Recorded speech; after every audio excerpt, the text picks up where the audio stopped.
irmãs em Cristo Jesus, nosso Senhor, boa tarde. A paz e a graça do Senhor para todos e todas. Todas as irmãs, porque eu sei que tem muitos irmãos também que assistem esta programação abençoada. Nós estamos hoje aqui, comissionados pelas irmãs, para falarmos sobre o tema de missões estaduais Reaja. Não é? E nós gostaríamos de dizer que a obra de Deus ela é feita não só por atos de ação, mas de reação ao longo da história. Servos de Deus no Antigo Testamento e a obra do Senhor no Novo Testamento, a igreja, houve momentos em que ela foi chamada a reagir a situações adversas e a ataques sofridos. Então vamos ver o que a Escritura diz sobre isso. Eu convido você a abrir o primeiro texto, que está em 1 Samuel, capítulo 30, e o versículo de número 1. A partir do 1 vamos ler alguns versículos. Diz assim, temos uma brevidade no tempo, né? Então vamos aproveitar. 1 Samuel 30, a partir do versículo 1, diz assim: Sucedeu, pois, que, chegando Davi e os seus homens ao terceiro dia, a Ziclag era uma cidade de Judá, já os amalequitas tinham dado com ímpeto, com violência, contra o sul, e Ziclag e esta ferido e queimado. Quer dizer, queimaram a cidade de Ziclag. Tinham levado cativas as mulheres que lá se achavam, porém a ninguém mataram, nem pequenos nem grandes. Então somente os levaram consigo e foram seu caminho. Versículo 3. Davi e os seus homens vieram à cidade e ela queimada, e suas mulheres, seus filhos e suas filhas eram levados cativos. Olha aqui que situação. Então Davi e o povo que se achava com ele ergueram a voz e choraram. Não é para menos, né? Então, até não terem mais forças para chorar. Agora veja, versículo 6. Também Davi muito se angustiou, pois o povo falava em apedrejá-lo, porque todos estavam em amargura, cada um por causa de seus filhos e de suas filhas. Porém, Davi se reanimou no Senhor, seu Deus. Versículo de número 7. Aí Davi, a primeira atitude de Davi foi que Davi se reanimou. Vamos à leitura, acompanhar a leitura. Versículo 7 diz: Davi, pois, disse a Abiatar, o sacerdote, filho de Aimeleque: Traze-me aqui a estola sacerdotal. E Abiatar a trouxe a Davi. Versículo 8. E então consultou Davi ao Senhor, dizendo: Perseguirei eu este bando? Alcançá-lo-ei? Respondeu-lhe o Senhor: Persegue-o, porque de fato alcançarás e tudo libertarás. Veja bem, então nós estamos aqui diante de um fato que aconteceu com o servo de Deus, um dos homens mais abençoados da Bíblia, o rei Davi. Por situações que eu não vou comentar aqui, ele estava fora da cidade de Ziclag. Tá? Então a família dele estava desprotegida. E a família desprotegida, as cidades onde a família dele e dos homens dele estavam habitando, sofriam um ataque. E os amalequitas eram atacantes, assaltantes, salteadores do deserto. Eles sabiam muito bem que a família de Davi estava entre aquelas pessoas que ali estavam. E levaram cativos não só a família dos homens de Davi, mas a própria de Davi, com o intuito de pedir um resgate, porque se não mataram ninguém, o intuito era pedir um resgate. Mas não é isso que queremos comentar. Mas diante de uma tragédia anunciada como essa, qual foi a atitude de Davi? Ficar se lamentando? Ficar chorando? Sim, no primeiro momento ele alçou a voz e chorou muito, ficou até angustiado, ele e os homens de guerra, 600 homens que o acompanhavam, 600 homens escolhidos. Mas aí acontece um segundo fato. Os homens se revoltaram porque Davi foi quem os levou até Gate, onde ele estava, cidade dos filisteus, levou-os a abandonar suas famílias, e suas famílias foram atacadas por causa de Davi. Então eles agora se revoltam contra Davi. E aí falam em apedrejar Davi, tendo Davi como culpado do que acontecera à cidade e às suas famílias. Davi se angustiou muito, porém Davi fez uma coisa, Davi reagiu, e essa reação está aqui, quando diz o versículo 6, no final do versículo 6, Davi se reanimou no Senhor, seu Deus. Não havia outra coisa, não havia saída. Davi então se reanima interiormente no Senhor Deus. Davi se reanimou. E aí, a primeira atitude foi essa, ele se reanimou. Ele reagiu. Reanimar significa ele reagiu à situação, àquela situação adversa, não é? Aquele ataque feroz do reino das trevas contra a sua vida e contra a sua família. Ele reagiu fazendo a coisa certa, se fortalecendo no Senhor seu Deus, se reanimou no Senhor seu Deus, porque o ânimo foi lá para o chão. Não é? A alma dele ficou abatida, mas não adianta ficar com a alma abatida quando algo está acontecendo de errado. Então é tempo de reagir. É tempo de nós reagirmos. É tempo de reagir contra tudo isso que está acontecendo aí. Outra atitude positiva de Davi. Davi consultou ao Senhor. Ele pediu que trouxesse a estola sacerdotal. Era um instrumento pelo qual se consultava a Deus naquela época. Entendamos. Não dá para comentar muito sobre isso aqui. E ele consulta a Deus. Então ele pergunta ao Senhor: perseguirei eu essa tropa, esse bando? Ele consulta a Deus, significa dizer que ele ora a Deus. Olha outro instrumento importante que Davi utiliza. Ele consulta a Deus através da oração. É preciso orar em tempos de ataques sofridos. Nós precisamos orar a Deus. Precisamos clamar a Deus. Precisamos consultar o Senhor sobre o que fazer. O Senhor, ele consulta a Deus se ele deveria perseguir aquele bando. E Deus diz: persegue, porque você vai alcançar e tudo libertarás. Então é preciso pedir consulta a Deus. É preciso consultar a Deus e é preciso saber do Senhor se vale a pena perseguir, para não desprender esforço desnecessário. Se Deus der o sinal verde, vamos em frente. Mas a igreja precisa voltar ao tempo da oração. Não é? Oração não caducou, nem caducará. Nós precisamos manter a chama da oração acesa, a chama da fé no clamor e da dependência do Senhor. Ele demonstra dependência do Senhor, ele consulta o Senhor e o Senhor responde a ele. E em terceiro lugar, por que ele consulta a Deus? Porque o problema era dele. Não era Deus que ia mandar um anjo para libertar os servos, as esposas dele e dos demais servos dele. Não, de forma nenhuma. O problema era dele. Deus deu a direção, Deus deu o sinal verde, mas quem tinha que ir à luta era ele. De igual modo, Deus nos dá força, Deus nos dá graça, Deus nos dá direção, Deus nos dá vida, Deus nos dá coragem, mas quem vai à luta somos nós.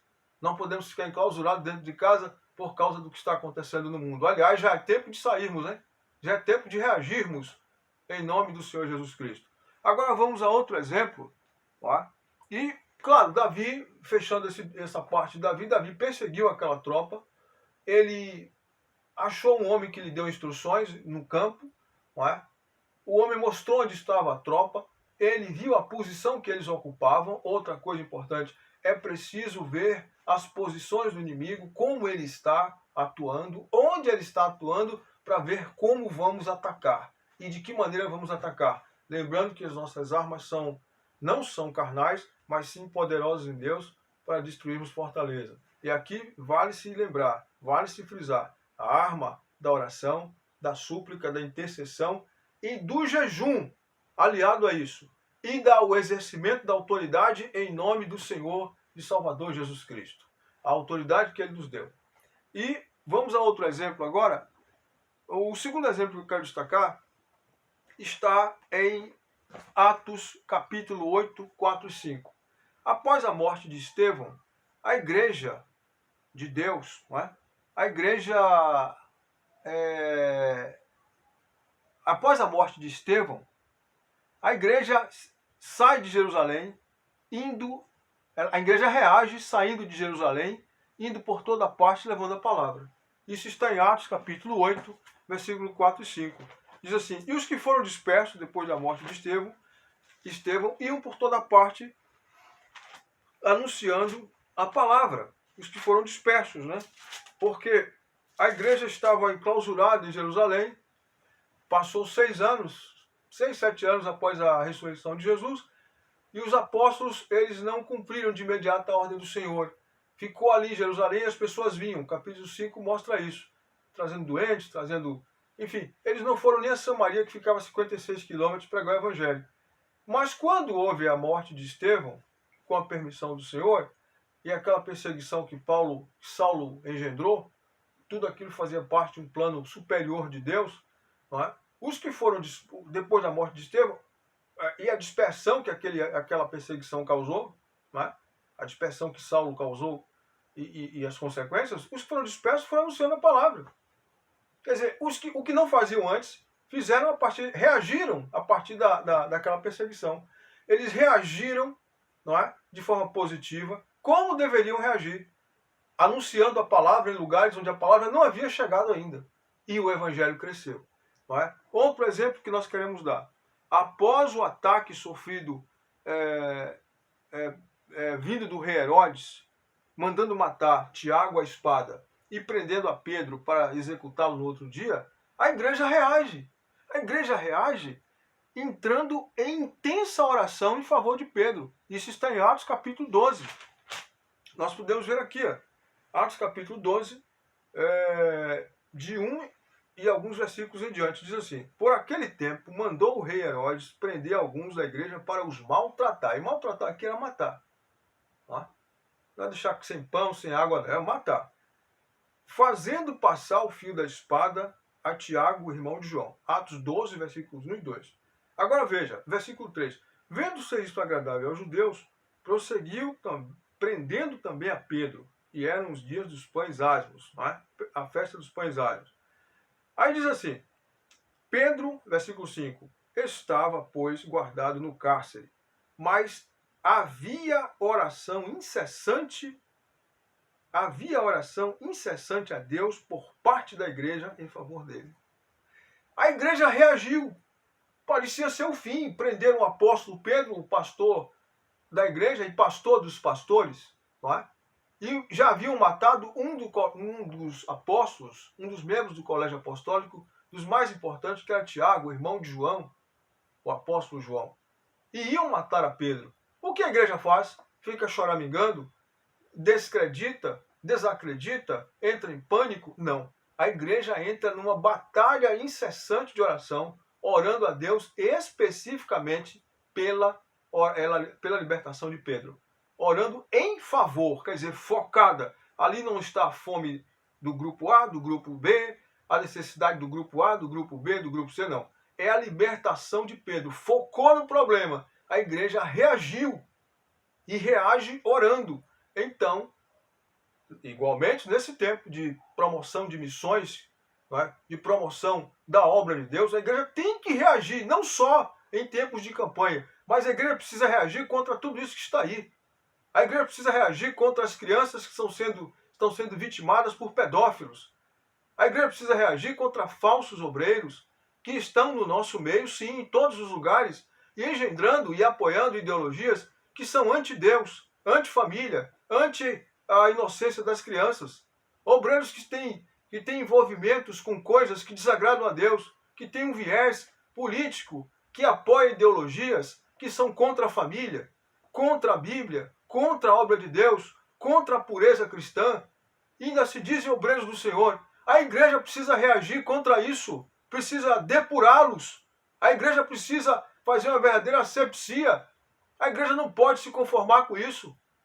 A igreja não pode se conformar com a covardia que tomou conta de nós todos nesse período de pandemia. Há crentes que nunca mais pisaram o pé na igreja, com medo da Covid, mas a doença está perto dele e alguns foram vitimados, lamentavelmente, sem ir à igreja. Até quando isso vai durar? Até quando deixaremos de obedecer a Deus? Só fazendo a obra de Deus? É bom fazer a obra de Deus pela internet, mas ninguém é batizado pela internet. Não é? O corpo de Cristo precisa se reunir. Nós precisamos levantar e agir. Precisamos reagir como a igreja de Atos reagiu nessas situações que nós acabamos de ver aqui.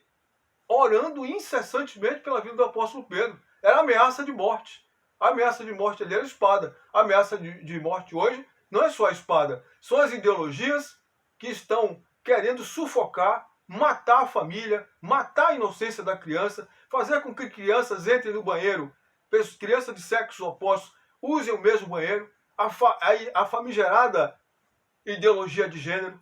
Nós temos que combater isso com a palavra de Deus, porque as armas da nossa milícia não são carnais, mas sim poderosas em Deus para a destruição das fortalezas. Nós não podemos nos calar diante disso, e há muitos servos de Deus calados. Por que estão calados? O Senhor vai requerer o sangue de cada um de nós, desta geração. O Senhor vai requerer o sangue de cada um de nós. Estejamos, pois, pré-avisados, porque a Bíblia já fala sobre isso. Ezequiel capítulo 33. Vamos a outro tópico, pois. A prisão. Tá? Após ser apedrejado e dado como morto em Listra, tá? Paulo reage. Paulo sofreu uma tentativa de intimidação, uma tentativa de assassinato, que foi um recado tentando intimidá-lo. Após ser apedrejado, Paulo reage e, mesmo ferido, não se intimidou e ignorou os ferimentos e se levantou e continuou avançando na evangelização. Paulo não se deu por intimidado. A tentativa foi de assassinato. Tentativa de assassinato declarada. Tanto é que os próprios discípulos pensaram que ele estava morto. Ele levanta. Ele levanta com dores os ferimentos que lhe foram infligidos, mas ele se levanta e prossegue na evangelização. Cambaleante, mas prossegue. Aqui está, Atos capítulo 14, 19, 20 e 21. Não é? Está aqui, ó. Versículos 14, 19, 20 e 21. Diz assim: Sobrevieram, pois, judeus de Antioquia e Icônio, e instigando as multidões e apedrejando a Paulo, arrastaram-no para fora da cidade, dando-o por morto. Rodeando, porém, os discípulos, levantou-se Paulo e entrou na cidade. No dia seguinte, partiu com Barnabé para Derbe. E tendo anunciado o evangelho naquela cidade, e feito muitos discípulos, voltaram para Listra e Icônio e Antioquia. Paulo não se intimidou, ou seja, Paulo reagiu. Ele sofreu um ataque mortal. A obra de Deus tem sofrido ataques mortais. Você, meu irmão, tem sofrido ataque? Você, minha irmã, tem sofrido ataque? Esta pandemia, pessoas têm sofrido ataques de pânico, ataques psicológicos, pessoas têm sofrido ataques psiquiátricos. Pois bem, reaja. A obra de Deus tem sido atacada por ideologias terríveis que entraram nesse país, que estão querendo sufocar a igreja, mas não conseguirão. Reaja. Reaja em nome de Jesus. Se levante como Paulo. Mesmo que você tenha sido ferido, se levante, reaja e continue a fazer a obra de Deus com mais intensidade ainda, pois para isso fomos chamados. O Senhor continua dizendo: diga aos filhos de Israel, diga à igreja que marche, avante. Avante, com dor ou sem dor, com lágrimas ou com sorriso, avante, em nome do Senhor Jesus Cristo. E aí, para finalizar, nós temos outro exemplo de Paulo. Né? Paulo, nós temos aqui vários exemplos de reação positiva dele. Né? Era um homem que não se dava por vencido. Apedrejado, quase morto, ele se levanta, dá a volta por cima e continua evangelizando. Os inimigos ficam doidos com Paulo. Os inimigos ficam doidos, porque dão ele como morto e ele continua vivo. Não é? Porque o servo de Deus só morre quando Deus quer. O servo de Deus só morre quando Deus quer. Agora veja esse outro exemplo aqui.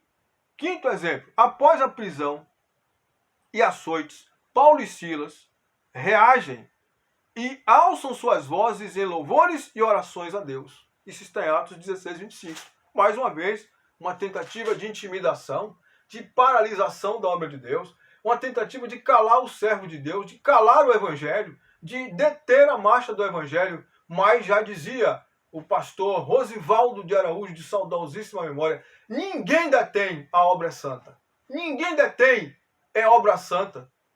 Deter o servo de Deus pode deter por algum tempo, mas nem o servo de Deus pode deter o tempo todo, porque Paulo não se dava por vencido.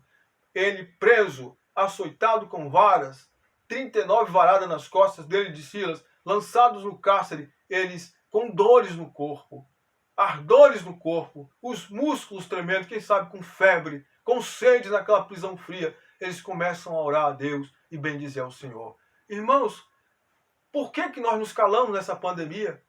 Crentes, nós fomos encurralados pela pandemia. Há crentes que há um ano e meio, 1 ano e 8 meses, sei lá, que não pisam na igreja. Meu irmão, se levante em nome de Jesus. Minha irmã, se levante, venha para fora, reaja em nome de Jesus e faça como o apóstolo Paulo fez. Os ferimentos estavam lá, sim, não os negou. Ele estava doendo, mas ele reagiu e começou a alçar sua voz. Nada pode calar a voz de um adorador. Não calaram a voz de Paulo e Silas, que também nada cale a sua voz, nem a minha, em nome do Senhor Jesus Cristo. E para finalizar, nós temos outro exemplo de Paulo, né? Paulo chega a Roma, amarrado, preso, após o naufrágio na ilha de Malta, não é? Em que aquele navio naufragou. Mas Paulo diz assim em Atos 28:15, né? Tendo ali os irmãos ouvido notícias nossas, vieram ao nosso encontro até a praça de Ápio e às Três Vendas, aquela avenida, aquela rua que levava até Roma. Vendo-os Paulo, e dando por isso graças a Deus, sentiu-se mais animado. Outra tradução diz, vendo Paulo os irmãos, cobrou ânimo. Quer dizer, Paulo reagiu positivamente ao ver os irmãos. Não é? Ele já tinha tido uma reação positiva no navio, quando depois de 14 dias, que ninguém comia nada, porque não viu nem luz do sol, nem estrelas, só havia nuvens escuras, 14 dias sem comerem. Ele então toma um pão, parte no meio dos homens, daqueles 270 homens, comem 275 homens, 276, ele era daqueles homens, ele come e influencia todos a comerem. Quer dizer, Paulo teve uma reação positiva. Meu irmão, reaja. Minha irmã, reaja positivamente nesse tempo. Avance pela obra de Deus. O que é que você pode fazer, minha irmã? Pelas crianças. O que é que você pode fazer, meu irmão, minha irmã, pelos idosos? O que é que você pode fazer pelos irmãos que estão feridos dentro da casa de Deus? Eu quero encerrar dizendo o seguinte, todo esforço será nulo, todo esforço será em vão, se nós não cuidarmos, antes de irmos evangelizar, não cuidarmos da vida daqueles que estão dentro da igreja. Aqueles que estão feridos, aqueles que estão doentes dentro da igreja, porque adoeceram, porque nós não estamos vivendo o evangelho. É preciso primeiro olhar para dentro da casa, cuidar os que estão de dentro, cuidar as feridas dos que estão dentro da casa de Deus, passar-lhe óleo nas feridas, dizer o quanto eles são importantes, amá-los, mostrar de verdade o quanto eles são importantes. E então poderemos pregar o evangelho aos que estão fora. Porque se nós formos pregar o evangelho aos que estão fora, os trouxermos para dentro da casa de Deus, que é a igreja, e eles sofrerem o mesmo que esses que estão sofrendo lá estão, não adiantará nada. Deus, pois, nos abençoe e nos guarde, em nome do Senhor Jesus. Abençoadas sejam todas as irmãs. Que o Senhor lhes abençoe e lhes guarde. Que o Senhor faça resplandecer o seu rosto sobre vocês e tenha misericórdia de todas as irmãs de suas casas, de seus maridos, de seus filhos, de seus netos. Que o Senhor levante sobre vocês o seu rosto, vos livre do mal e vos dê a paz. Amém.